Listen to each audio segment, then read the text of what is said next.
Yun. Gagawa tayo guys ng fried rice. Request to ng mga viewers natin.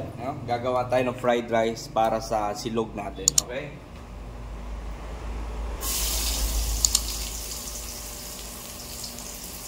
Yan. Bali, gigisa lang natin sa bawang. Tapos yung ginamit ko rito mantika guys, yung pinagprituan ng bagnet. Yan.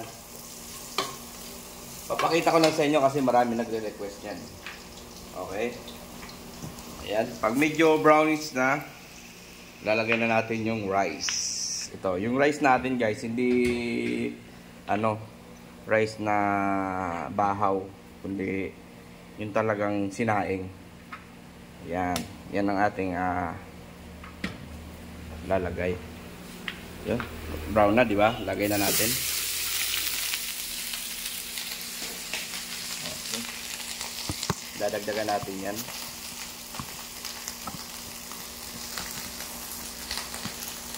Wala na ko stand ng cellphone. I'm away.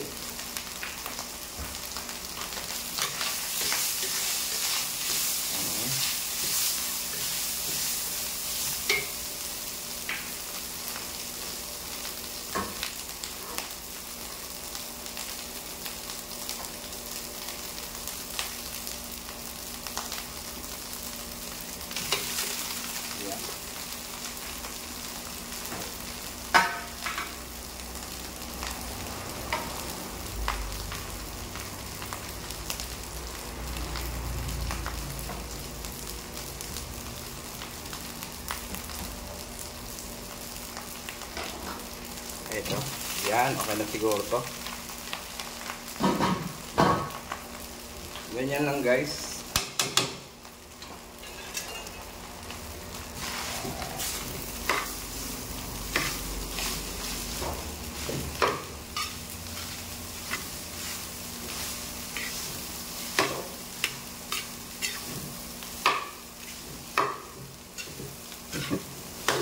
Haluin lang. Saka natin lagyan ng mga ingredients. Ito ang ating magic sarap. Ayan. Lagyan natin ang tatlong scoop.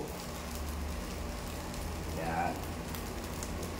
Huwag na tayo maglalagay ng bechin dahil okay na yan.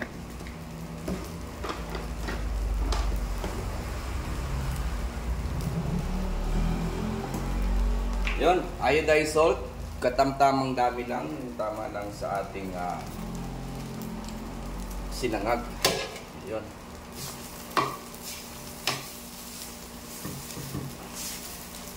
Huwag masyadong maraming mantika guys kasi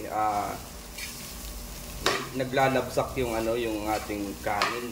Lalo na pag medyo malakit yung kanin. Pwede naman bahaw kaso yun nga lang dapat kunti-kunti lang ang saing. Yan. Yan. Hindi nagtatapos dyan guys dahil meron tayo rito margarine. Ito ating margarine. Ayan.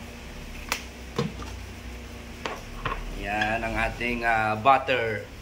Butter ang aking ginagamit para dyan sa ating kukuha tayo ng kunti dyan. Ayan. Kuha tayo ng kunti.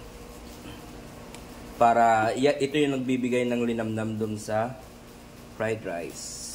Okay? Yan. Katamtaman lang. Mga 200 grams. Lagay lang natin dyan. Tapos, that's it. Halo-haloin na lang natin.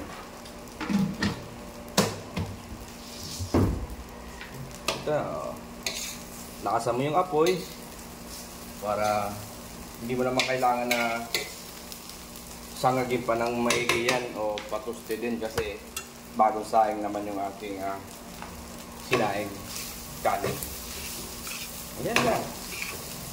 Ayan. Mekos-mekos. Ito yung guys yung nagbibigay ng linamnam dun sa silog ko kaya medyo masarap yung silog. Yan, kunti-kunti lang yung pagsangag. Kasi pag naubos naman yan, pwede ka naman magsangag ulit eh.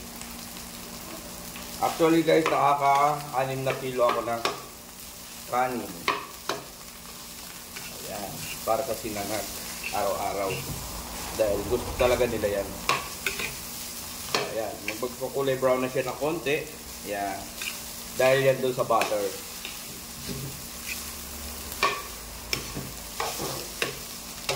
Okay, ayun lang guys, maraming salamat sa suporta nyo sa panonood sa ating munting vlog. Ito yung request ng mga viewer natin tungkol sa sinangag kung ano yung sekreto. Guys, ito matagal na yan. Hindi yan natatanggal. Natanggal man yan pero nililinis ko naman yan. Ayun guys. Ito yung ating butter. Yan. Masarap to guys eh. Mas maganda bumili na yung laging nakatimba. Kasi the best siya para sa akin. Ayan. Dami kong stock. Ayan. Maraming salamat guys sa inyong panunood and God bless you all.